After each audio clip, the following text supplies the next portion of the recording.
시감자가 조금 모자래 가지고 한 60m 가량을 심지 못했었는데, 웬만하신 분들은, 여기서 웬만하다는 것은 옳은 농사꾼들은 벌써 감자를 다 심었기에 시감자를 구하는 것조차 쉽지가 않았던 것이죠. 그러던 차에 임기 삼리에 계시는 분이 시감자를 가지고 계신다 그러길래 소문을 듣고 갔었는데, 여러분들도 아시는 분이겠죠. 한쪽 손은 잘라져 손목 아래로는 없는 분이셨죠. 예비군 훈련을 받고 오다가 철길에서 잠이 들었었는데, 기차가 지나가는 바람에 손목 아래는 한쪽이 이렇게 떨어져 나갔던 그런 아픔이 있는 분이었죠. 그랬는데 참 보는 순간 참 존경스럽다는 생각이 들었습니다. 도대체 어느 정도의 얼마만큼의 농사를 짓는가 궁금했습니다. 올해는 10,000평을 줄였답니다. 10,000평을 줄여서 45,000평이다. 그런 이야기를 하시는데, 정말이지 입이 딱 벌어지는 말씀을 하십니다.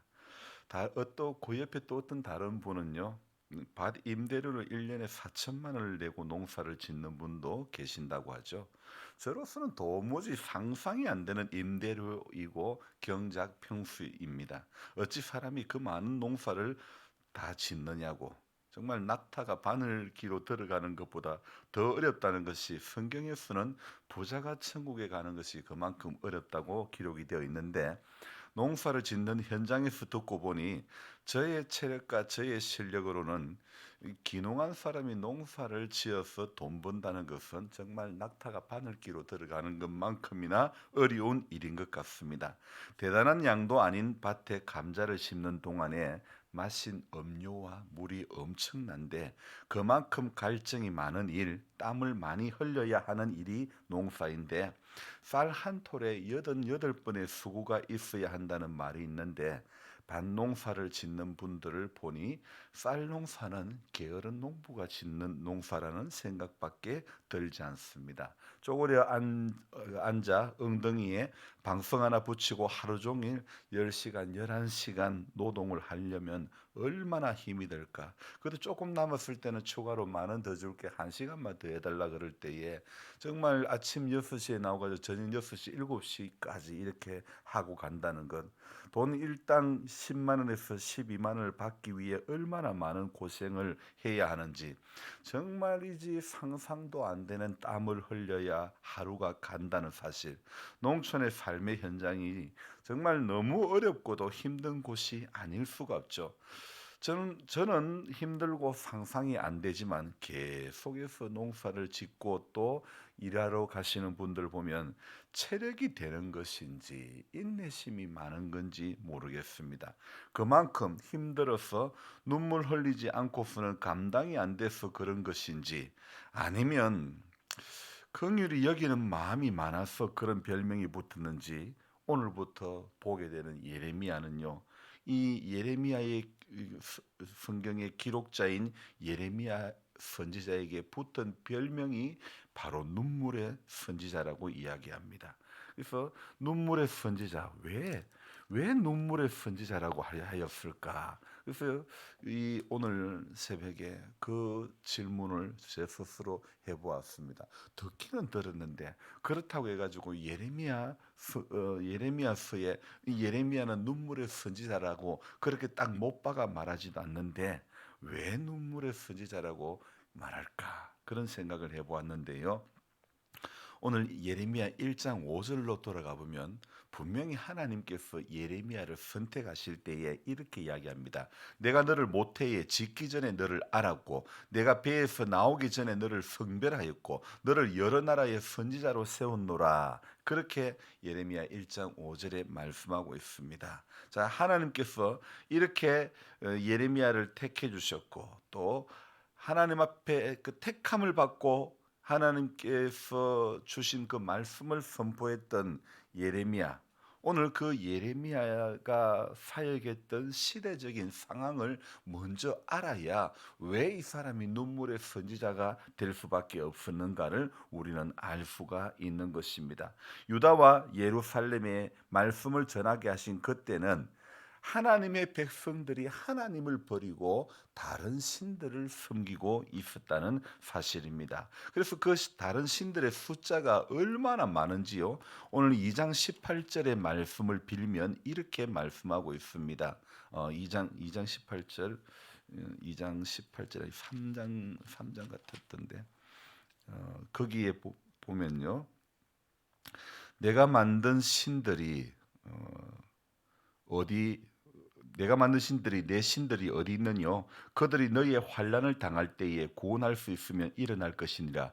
유다여 너희의 신들이 너희의 성읍의 수와 같도다. 이런 말씀이 있습니다.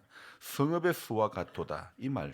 그러니까 얼마나 신들 2장 28절입니다. 제가 이 2장 28절 끝에 유다여 너희의 신들이 너희의 성읍의 수 같도다.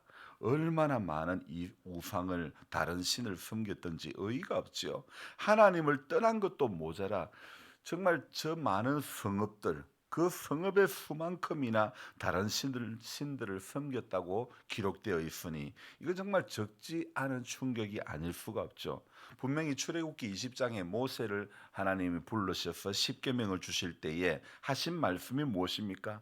나 외에는 다른 신들을 내게 두지 말지니라고 분명하게 말씀하셨는데 성읍 수만큼이나 다른 신을 섬기고 있었다는 것, 이건 정말 예레미야의 사역의 현장이 바로 그런 곳으로 하나님이 인도하셨던 것이죠. 자, 오늘 이런 이 예레미야의 사역의 현장을 우리가 읽었던 3장에 보면 3장에 읽었던 말씀에 보면 어떤 단어가 많이 나오냐면 여호와의 말씀이니라. 여호와의 말씀이니라. 3장 6절부터 계속해서 여호와의 말씀이니라. 하나님의 말씀에 무엇을 이야기하고 있느냐? 이스라엘 백성들을 향해서 이렇게 이야기합니다. 배역한 자들, 하나님을 배역한 자들, 배신한 자들 이야기합니다. 그런데 오늘 읽어보면요, 하나님을 배역한 배신한 사람이 이 유다뿐만 아닙니다. 우리 8절 한번 볼까요? 내게 배역한 이스라엘이 간음을 행하였으므로, 자, 북이스라엘이 간음을 행하였죠. 내가 그를 내쫓고 그에게 이혼서까지 주었으되 그의 반역한 자매 유다가, 오늘 이 유다를 이스라엘의 자매로 이렇게 기록을 하고 있죠. 그의 반역한 자매 유다가 두려워하지 아니하고 자기도 가서 행함함을 내가 보았노라. 그러니까 어떻습니까? 오늘 이스라엘과 유다가 전부 행음하고 전부 배역하고 전부 그렇게 하나님 앞에 간음하고 그런 영적인 간음을 하고 그런 모습으로 살았다는 것이죠. 자, 3장 14절 말씀을 한번 볼까요? 여호와의 말씀이니라. 배역한 자식들아 돌아오라. 나는 너희 남편임이라. 하나님께서요, 오늘 이 이스라엘과 유다 백성을 향해서 배역한 자식들아 돌아오라. 내 너들 남편이다. 그렇게 말씀하고 있죠. 자, 이 계속해서 배역한 그런 단어들 오늘 22절도 3장 22절도 읽어봅시다. 배역한 자식들아 돌아오라. 내가 너희의 배역함을 고치리라 하시니라. 유다 백성들, 이스라엘 백성들 어떻게 살았습니까?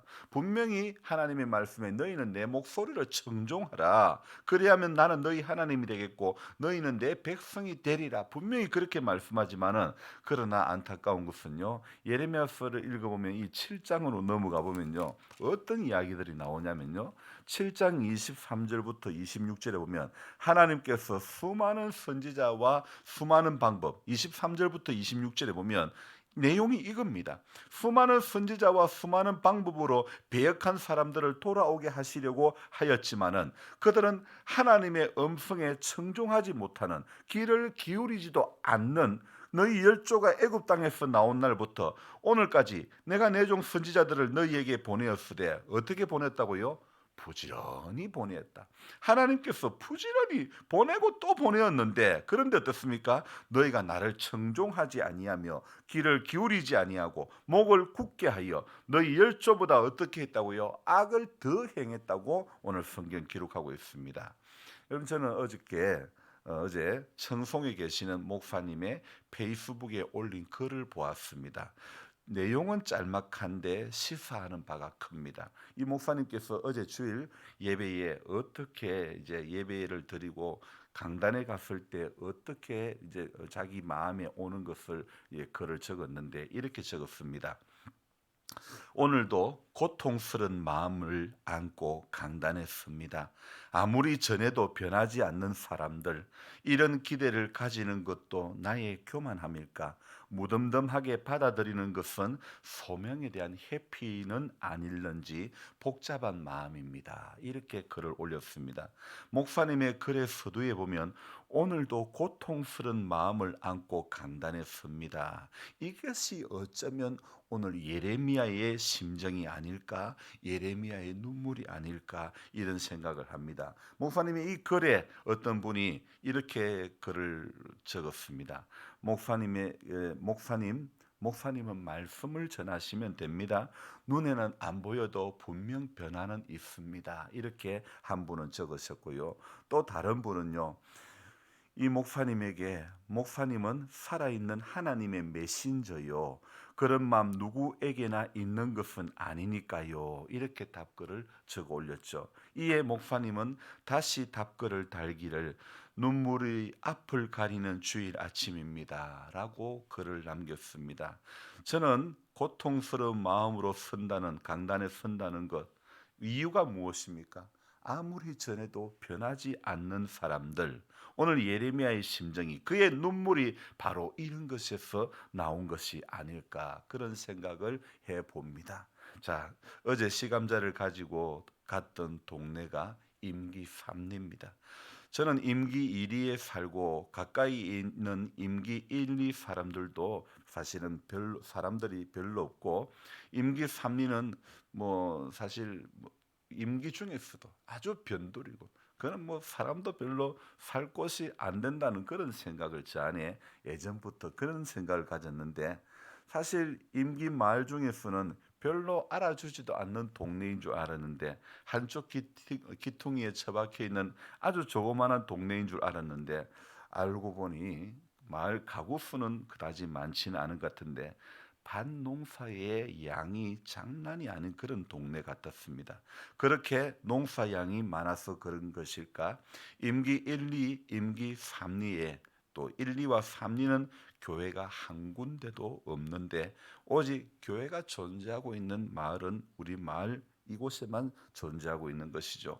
그 넓고 광활한 땅 임기 3리를 보면서 삼촌 아브라함의 목자와 조카 롯의 목자가 서로 이 분쟁이 있을 때 눈에 보이는 좋은 땅을 선택했던 롯이 생각이 납니다.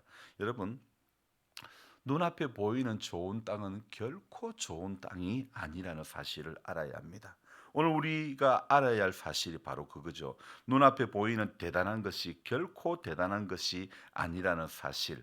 말씀이 들려지는 통로가 되어야 대단한 것이 되고 하나님의 말씀의 역사들이 일어나야 그것이 바로 대단한 것입니다. 좀 전에 나오기 전에 이제 제가 그 인터넷에 들어가지고 오늘부터 고난 주간 한 주간 금식 기도하고 하는 그런 교회가 많은데 수영로 교회의 새벽 기도회를 보니까 1,700명이 인터넷에 동시 접속해서 새벽 예배에 참석하고 있는 거예요. 고난 주간 이렇게 하나님 앞에 금식해 가면서 특별하게 새벽 기도를 가지며 이렇게 행하는 것, 여러분 말씀이 들려져야 대단한 역사들이 일어나는 겁니다. 아무리 전해도 변화가 없는 목회 현장이라는 그 말, 목사님의 이야기 정말 제게도 비슷한 그런 마음입니다. 그러나 그것은 수박을 껍질을 먹는 것과 같은 생각입니다. 예전에 어려운 시절에 그 시절을 살 때에 수박 안을 다 파먹고 그때 푸른 부분을 먹지 않았지만은 그것 껍질을 벗겨서 된장에 넣어 끓여 주셨던 그것이 생각이 났는데요. 그 껍질이 수박 본연의 맛은 아니라는 거죠. 수박을 먹되 그것을 먹기 위해서 사 먹지는 않습니다. 우리의 신앙도요, 주일 예배에 오는 것, 새벽 기도회에 오는 것, 어쩜 이런 것은요 수박의 껍질과 같은 것이 될 수도 있습니다. 속에 빨간 것을 먹어야 진짜 수박의 맛을 경험하는 겁니다. 껍데기를 벗겨내고 된장에 넣고 끓여서 먹었다고 수박 먹었다고 하지 않는 것입니다. 그래서 원래 수박은 빨간 안쪽을 먹어야 제맛이죠. 여러분, 신앙도 그렇습니다. 예수님의 보혈이, 정말 피 흘리신 그 빨간 그 보혈이 경험되어져야 우리의 신앙이 옳은 신앙이 되어질 줄로 믿습니다. 이 보혈의 능력에 붙들릴 때 결코 넘어지지 않는 신앙이 되는 것입니다. 껍데기 외형은 어느 정도 갖추어져 가는데 중요한 것은 오늘 저와 여러분들의 내면인 것 같습니다. 우리의 내면이 오늘도 기록된 생명의 말씀에 붙들려서 그 말씀에 귀를 기울이고 청종하여서 오늘 예레미야를 통해서 약속하신 그 모든 은혜가 오늘 우리의 은혜이고 우리가 들어야 될 말씀이고 우리가 살아가야 될 신앙의 이유이기를 주님의 이름으로 소망하며 기도합니다. 그래서 오늘 하루도 저와 여러분들이 하나님의 말씀이니라, 여호와의 말씀이니라, 오늘 3장에 계속해서 배역한 자들아 돌아오라 돌아오라, 여호와의 말씀이 이렇다, 말씀이다 말씀이다. 여러분, 분명히 하나님의 말씀이 들려져야 되는 것입니다. 세상의 어떤 것은 다 들려지는데 하나님의 말씀이 내 안에 들어오면요 분명히 변화가 일어나고 분명히 눈물이 나오고 분명히 회개가 나오고 분명히 돌이킴이 나오는 것입니다. 그래서 오늘도 한 절의 말씀이 여호와의 말씀이라고 하는 이 말씀이 오늘도 저와 여러분의 귀에 가슴에 들려지고 새겨지는 은혜가 있기를 주님의 이름으로 부탁드립니다. 기도하겠습니다. 하나님 아버지, 고난주간 한 주간 이렇게 보내게 됩니다. 우리 하나님, 주님의 십자가의 고난, 그의 피 흘리심이 없었다면 오늘 우리의 신앙의 본질은 아무것도 건질 수가 없습니다. 피 흘림이 없은즉 죄 사함이 없는데 하나님, 오늘도 보혈의 공로를 의지합니다. 주님의 피 흘리심, 주님의 그 고난을 우리가 기억하면서 이 고난 주간에 하나님 고난에 동참하는 그리스도인 되게 해 주시옵소서. 애매히 고난을 받아도 주님이 그러하셨던 것처럼 우리도 묵묵히 주님 신앙의 길을 한 계단 한 계단 오늘도 밟으며 올라갈 수 있도록 도와주옵소서. 그 과정에 하나님, 인간의 방법이 사용되어지지 않기를 원합니다. 예수님이 어떻게 살아가셨는가, 예수님은 우리 신앙의 롤 모델이 되어야 되지 않겠습니까? 그래서 오늘도 예수님이 사셨던 그 방법대로 우리가 살기를 원합니다. 순간에 어떤 것을 모면하기 위해서 잔머리를 쓰며 살아가는 것이 아니라 주님이 걸어가셨던 그 삶의 방법들, 주님의 그 가치들 우리가 이어갈 수 있는 그런 성도의 길이 되도록 주님 도와주시옵소서. 한 주간 어떤 은혜를 주실지 기대하며 이 한 주간을 보낼 수 있도록 주님 도와주시옵소서. 연로하신 성도님들 약함이 많습니다. 육신의 연약함, 이 병에 가지고 있는 오래된 질병으로 인해서 오늘도 삶의 자리가 쉽지가 않습니다. 주님, 그 모든 약함을 만져주시고 오늘도 삶의 자리에서 약하고 주에도 힘주시는 그 주님을 바라보며 믿음으로 선포하며 이기며 나아갈 수 있는 복된 성도님들 다 되도록 주여 도와주시옵소서. 우리 하나님, 구정자 권사님 새벽을 깨워주시니 감사합니다. 하나님 앞에 늘 한결같이 기도하며 하나님 앞에 늘 마음을 토하며 하나님의 뜻 가운데 늘 붙들려 일평생이 주님이 주시는 그 마음에 붙들림 받아 살 수 있도록 주님 축복하여 주시옵소서. 연로하신 모든 성도님들, 우리 하나님 오늘도 출입을 지켜주시고 복된 하루 되게 하여 주시옵소서. 존귀하신 예수님의 이름으로 감사하며 기도드리옵나이다. 아멘. 간절한 마음으로 주여 부르고 기도합니다. 주여, 주여, 주여. 좋으신 하나님 아버지, 감사를 드립니다.